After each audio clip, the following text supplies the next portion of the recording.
one of the important points is, well, this is a problem of being born in a Catholic country from a Jewish mother. It's all my fault. All the problems that we agreed already. And the main thing is to try to do things that you can take responsibility. I mean, you promise something, but on the way that you know you can deliver, and if you don't have the people to deliver, you do it yourself. Maybe this is a defect, but okay, I have tried all along to do that. For example, the issue of giving the prices. So I changed the rules after the glue on the European Physical Society, and the problem is that now science is done in large groups, and it's very hard to really pin down one name. So that allowed to give this recognition also to collaborations. And I think when we are living in a world where science progresses exponentially and where the things are done not by one or two people, this is the fact that is important. On the issues related to trying to increase the participation of older people, like in the case of the Palestinians, I think here the main point was that we have CERN. CERN is a neutral ground. One should not help the people through motherhood. Motherhood is a bad thing. So being able to help via CERN was the right way for these people to have the good feeling and really being able to collaborate, to participate. They know what it is, but you don't give the wrong impression. And I think this element is also very important. Okay, Latin America, yes, I have a little hot place here, and there is a lot of potentiality there. There is a lot of potentiality, and I think it's a shame not to do it in the right way. And for example, in places like the US, that was done in the wrong way, because you don't want to bring people to the big labs, putting in a place where there is not enough manpower, so they become experts in a little thing, and then they go back to their countries and they don't know exactly how to organize that thing.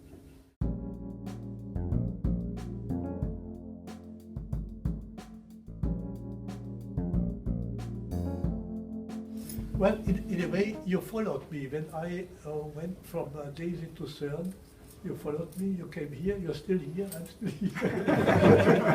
It's a great pleasure. So I appreciate always very much, as I said, we never worked together, but I got to know you in this many years quite well.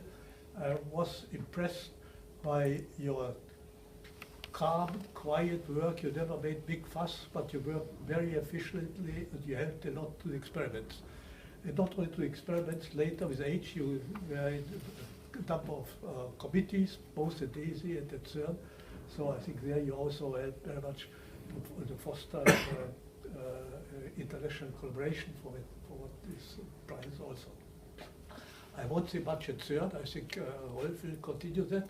Yep. But look, we just published a book, 60 years of the most important experiments at CERN. So I'm a pleasure to give it to you because there are a little bit more than a dozen of experiments of CERN in 60 years.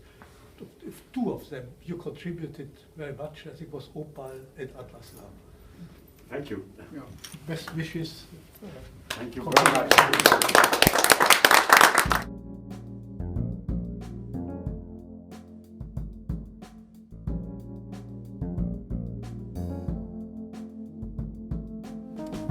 So we worked very well together during the time of Opel. I think it was a big success. I remember a certain Mikenberg always coming and praising some, what was it called, thin gap chambers or something like this? I don't know.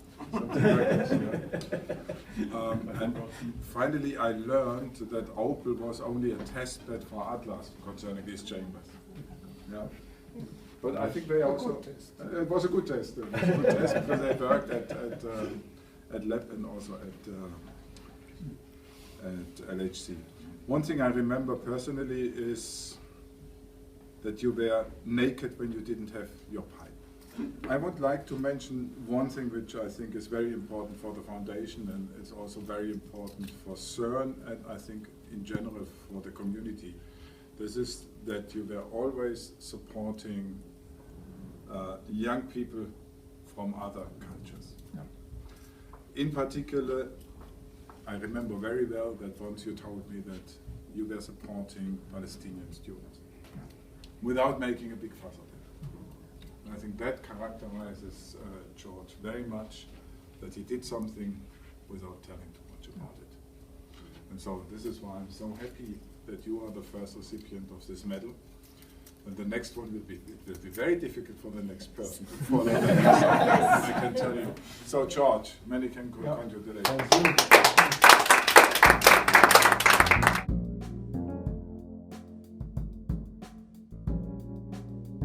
Oh yes, I transmit to you the hearty congratulations of Fabiola, in particular also for her past.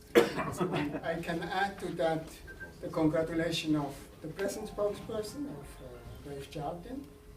And then, of course, I want to give my own congratulations. I have worked with George on Atlas 25 years or so.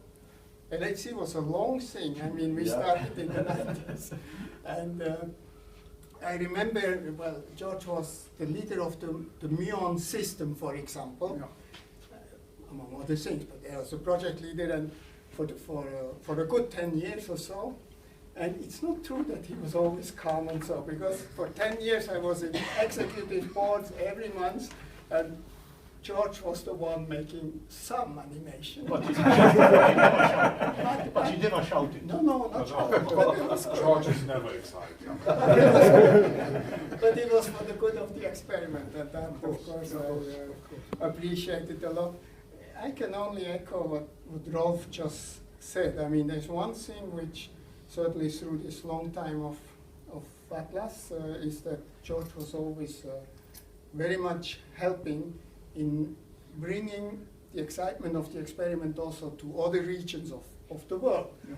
I mean, of course, with Palestinian students and so, but not only there. Maybe it's worth I mention it also, for example, in Asia, with kicking off first the Japanese and then Chinese collaborators on the famous DGCs. Then in another continent where he is called Jorge, of course, brought in collaborators. My congratulations to this very, very much deserved recognition.